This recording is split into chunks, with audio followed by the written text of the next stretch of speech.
une longue jupe brune dont les plis d'aisance lui caressaient les chevilles, qui descendait le chemin sablonneux sur ses hauts talons, des chaussures à bout carré, en simili-cuir d'alligator, celles qu'elle portait pour sortir. Kia aurait voulu crier, mais elle savait qu'il ne fallait pas réveiller pas. Elle ouvrit la porte et se posta en haut des marches en briques et en bois du perron. De là, elle vit que Ma portait sa grande valise de voyage bleue. D'ordinaire, avec la confiance d'un chiot, Kia savait que sa mère reviendrait bientôt, les bras chargés de viande emballée dans du papier marron huileux ou d'un poulet entier dont la tête se balançait au bout de son cou. Mais jamais Ma n'avait aux pieds ses chaussures en alligator, ni ne portait une valise.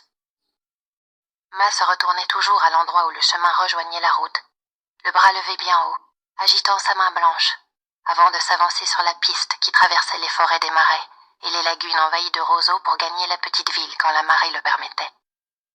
Mais ce jour-là, elle poursuivit sans s'arrêter, d'un pas mal assuré entre les ornières.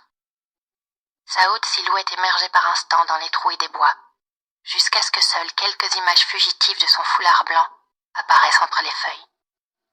Kia s'élança jusqu'à l'endroit d'où elle savait qu'elle pourrait voir toute la route. De là, elle en était sûre, Ma lui ferait un signe.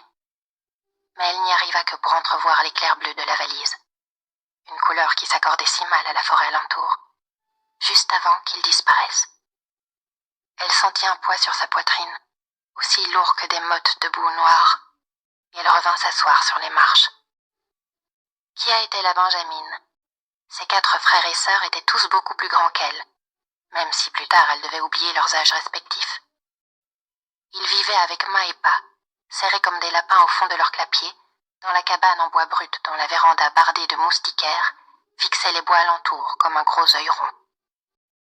Jody, le frère qui précédait immédiatement Kia mais avait néanmoins 7 ans de plus, sortit de la maison pour se planter derrière elle. Il avait les mêmes yeux sombres et les mêmes cheveux noirs que sa petite sœur. Il lui avait appris des chants d'oiseaux, le nom des étoiles et comment manœuvrer la barque entre les hautes herbes. « Elle reviendra, dit-il. Pas sûr. Elle avait ses chaussures en alligator. Une mère, ça abandonne pas ses enfants. C'est pas dans leur nature. Tu m'as dit que t'avais vu une renarde abandonner ses petits. Oui, celle-là, elle avait les pattes en capilotade. Elle aurait crevé de faim si elle avait continué à essayer de nourrir ses petits en plus. Le mieux, c'était de les laisser se débrouiller, se soigner, et après en avoir d'autres quand elle aurait la force de s'en occuper. Ma, elle meurt pas de faim, elle reviendra. Jody en était beaucoup moins certain qu'il l'affirmait. Il voulait avant tout rassurer sa sœur. La gorge nouée, elle murmura. Mais Ma, elle a pris sa grosse valise bleue comme si qu'elle voulait partir loin. La cabane était en retrait de la ligne des palmiers nains qui constellaient les bancs de sable jusqu'à un chapelet de lagunes vertes et dans le lointain jusqu'au marais. Des kilomètres d'herbes coupantes, si résistantes qu'elles poussaient même dans l'eau salée, interrompues seulement par des arbres si courbés qu'ils semblaient porter la trace du vent. Des bois de chêne encerclaient les autres façades de la cabane et abritaient la lagune la plus proche, dont la surface grouillait de vie. Chargée de sel, la brise venue de la mer amenait le chant des mouettes et des goélands en se faufilant à travers les arbres.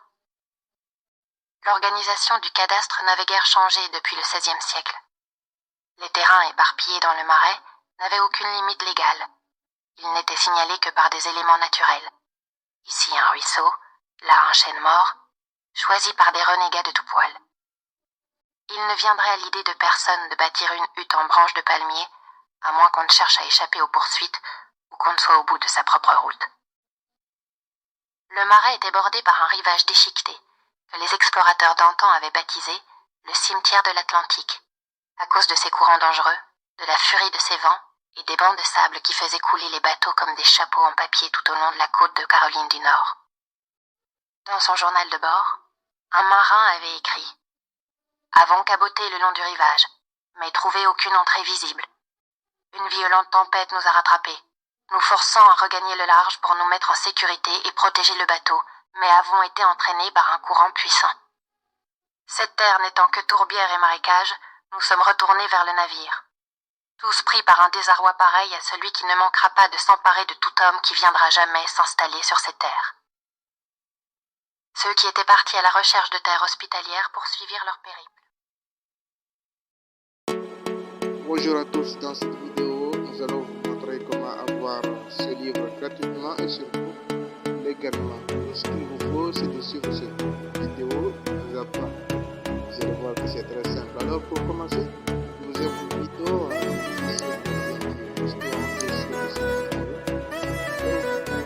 vous allez vous trouver dans la même page que moi ici. Si vous n'allez rien faire à part cliquer sur le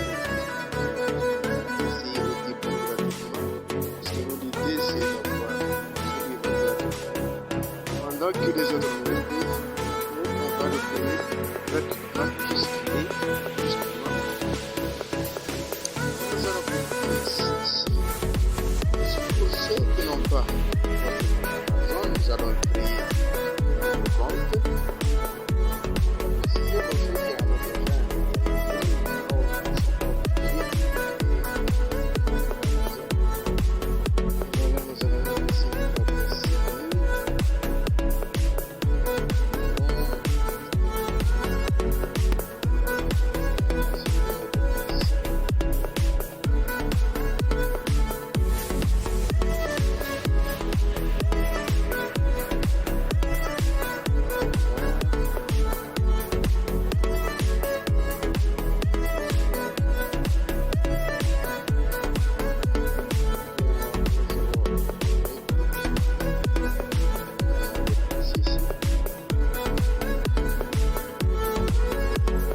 et ensuite on clique sur vérifier l'adresse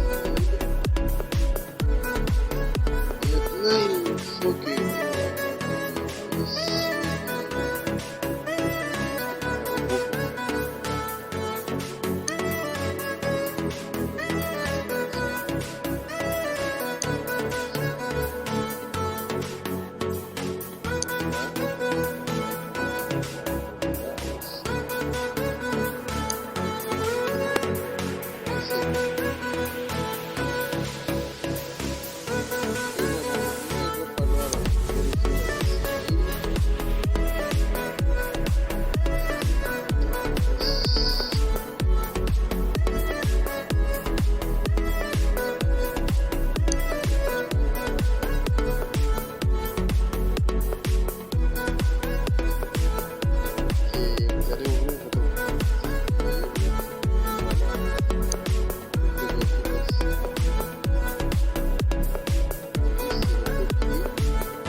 l'étape suivante consiste à ajouter un mot. Et ne vous faites pas, vous serez débité à quoi que ce soit. Voilà. Je vais vous montrer. Ensuite, on va glisser ici.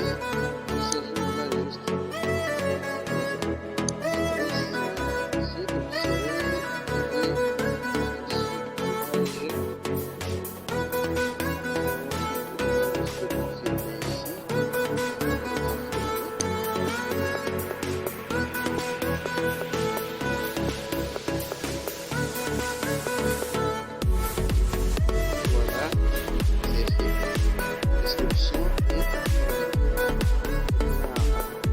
ce qu'il nous faut, c'est d'aller directement vers le site.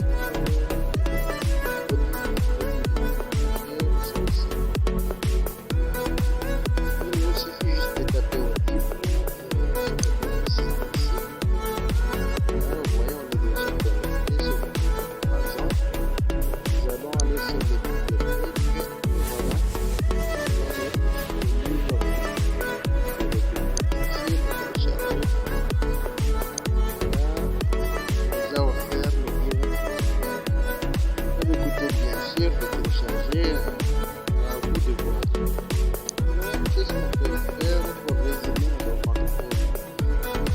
Éjecter.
pour cette vidéo. J'espère que vous a plu. N'hésitez pas à liker, à commenter votre commentaire. Je suis tout à fait à votre disposition.